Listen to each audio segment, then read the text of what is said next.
সুপ্রিয় দর্শক, স্বাগত আমাদের নিয়মিত সাপ্তাহিক আয়োজন চায়না বুলেটিনে। আপনারা জানেন, চীন সম্পর্কিত গুরুত্বপূর্ণ খবরাখবর নিয়ে সাজানো আমাদের এই অনুষ্ঠান।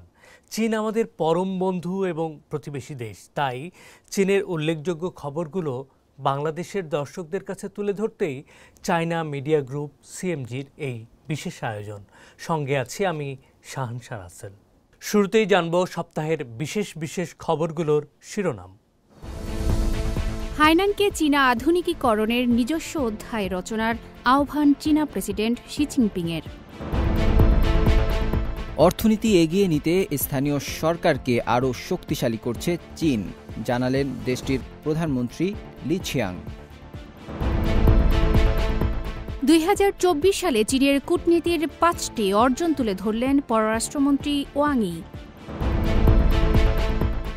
বিজ্ঞান ও প্রযুক্তি সহযোগিতা চুক্তি 5 বছর বাড়ালো চীন ও যুক্তরাষ্ট্র, জানালো চীনের পররাষ্ট্র মন্ত্রণালয়। প্রথম স্পেসওয়াক সম্পন্ন করলেন চীনের শেনচৌ 19-এর মহাকাশচারীরা। এবার জানিয়ে দিচ্ছি বিশেষ সংবাদ। সঠিক পরিকল্পনা ও এর বাস্তবায়নে চীন হয়ে উঠছে অপ্রতিরোধ্য পরাশক্তি। এরই ধারাবাহিকতায় হাইনান ফ্রি ট্রেড পোর্টকে চীনের নতুন যুগে প্রবেশের একটি গুরুত্বপূর্ণ প্রবেশদ্বার হিসেবে গড়ে তোলা এবং সেই সঙ্গে চীনা আধুনিকরণের একটি নতুন অধ্যায় রচনা করতে সংশ্লিষ্ট সবাইকে সচেষ্ট হওয়ার আহ্বান জানিয়েছেন চীনের প্রেসিডেন্ট শি জিনপিং। গেল মঙ্গলবার সিপিসি হাইনান প্রাদেশিক কমিটি এবং প্রাদেশিক সরকারের কাজের প্রতিবেদন শোনার পর এমন মন্তব্য করেন চীনের কমিউনিস্ট পার্টি সিপিসির কেন্দ্রীয় কমিটির সাধারণ সম্পাদক এবং কেন্দ্রীয় সামরিক কমিশনের chairman Xi Jinping. President Xi হাইনানের বিভিন্ন উন্নয়নের জন্য স্বীকৃতি দিয়ে এই অঞ্চলের ভবিষ্যৎ উন্নয়নের কাজের প্রয়োজনীয়তাও তুলে ধরেন। তিনি বলেন, হাইনানকে স্বতন্ত্র বৈশিষ্ট্যের উপর ভিত্তি করে প্রধান শিল্প যেমন পর্যটন, আধুনিক সেবা, উচ্চ প্রযুক্তি ও কৃষি শিল্পচেনকে শক্তিশালী এবং সম্প্রসারিত করতে হবে। পাশাপাশি এর উন্নয়ন ও আধুনিকীকরণের প্রচার করতে হবে। তিনি হাইনানের ভূমি ও সামুদ্রিক উন্নয়ন বাড়িয়ে একটি শক্তিশালী সামুদ্রিক অর্থনীতির প্রদেশ গড়ে তোলার আহ্বান জানান। হাইনান মুক্ত বাণিজ্য বন্দর বা এফটিপির নীতি এবং প্রাতিষ্ঠানিক ব্যবস্থা বাস্তবায়নের জরুরিভাবে কাজ করার ঘোষণা দেন তিনি। প্রদেশের গ্রাম ও শহরের পাবলিক সার্ভিস সিস্টেম ও সামাজিক নিরাপত্তা বাড়িয়ে জনমানুষের সুবিধা ও কর্মসংস্থানের বিষয়ে গুরুত্বের উপর জোর দেন প্রেসিডেন্ট শি। সম্প্রতি অনুষ্ঠিত হয়ে যাওয়া বার্ষিক কেন্দ্রীয় কমিটির কর্ম সম্মেলনে গৃহীত সিদ্ধান্তসমূহ বাস্তবায়নের জন্য সোমবার স্টেট কাউন্সিলরের কার্যনির্বাহী সভায় বিস্তারিত পরিকল্পনার আহ্বান জানিয়েছেন চীনের প্রধানমন্ত্রী লি ছিয়াং।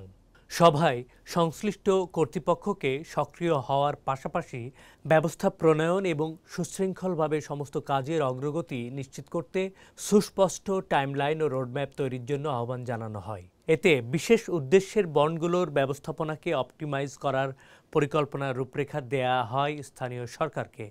এই পরিকল্পনা অনুযায়ী সরকার জমি সংরক্ষণ, সাশ্রয়ী মূল্যের বাড়ি নির্মাণ, নতুন প্রকল্প শুরু করার জন্য স্থানীয় সরকারগুলোকে ঋণ দেবে। এর ফলে সাধারণ মানুষ সস্তায় বাড়ি পাবেন, জমি সংরক্ষণ হবে এবং দেশের উন্নতি হবে। 2024 সালে চীনের কূটনীতি চীনের উচ্চমানের উন্নয়নের জন্য একটি ভালো বাহ্যিক পরিবেশ তৈরি করেছে এবং এই অস্থির বিশ্বে মূল্যবান স্থিতিশীলতা অর্জনে সহায়তা করেছে। গেল মঙ্গলবার এসব কথা বলেন চীনের পররাষ্ট্রমন্ত্রী ওয়াং ই। চীনের কমিউনিস্ট পার্টির কেন্দ্রীয় কমিটির রাজনৈতিক ব্যুরোর সদস্য ওয়াং ই 2024 সালে আন্তর্জাতিক পরিস্থিতি এবং চীনের বৈদেশিক সম্পর্কের বিষয়ে একটি সিম্পোজিয়ামে ভাষণ দেওয়ার সময় গত এক বছরে চীনের কূটনীতির 5টি অর্জন তুলে ধরেছেন। তিনি জানান, প্রথমত, চীনের রাষ্ট্রপ্রধানের কূটনীতি একটি দুর্দান্ত নতুন অধ্যায় রচনা করেছে এবং শান্তি, উন্নয়ন এবং জয় জয় সহযোগিতার জন্য সময়ের চাহিদাকে পূরণ করেছে। দ্বিতীয়ত, মানবজাতির জন্য একটি অংশীদারমূলক ভবিষ্যৎ এবং বিশ্বব্যাপী সংহতি প্রচারের নতুন অগ্রগতি সাধিত হয়েছে। তৃতীয়ত, চীনা আধুনিকায়ন বিশ্বের নতুন যুগের সুযোগ প্রদান করেছে, অন্যান্য দেশে আধুনিকরণের ধারাকে উন্নত করেছে।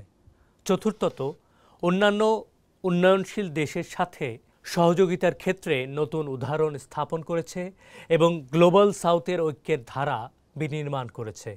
পঞ্চমটি হচ্ছে ব্যাপক কূটনৈতিক এজেন্ডাকে গভীরতর করার এবং নতুন ধরনের আন্তর্জাতিক সম্পর্ক গড়ে তোলার ধারাকে শক্তিশালী করার ক্ষেত্রে অগ্রগতি হয়েছে।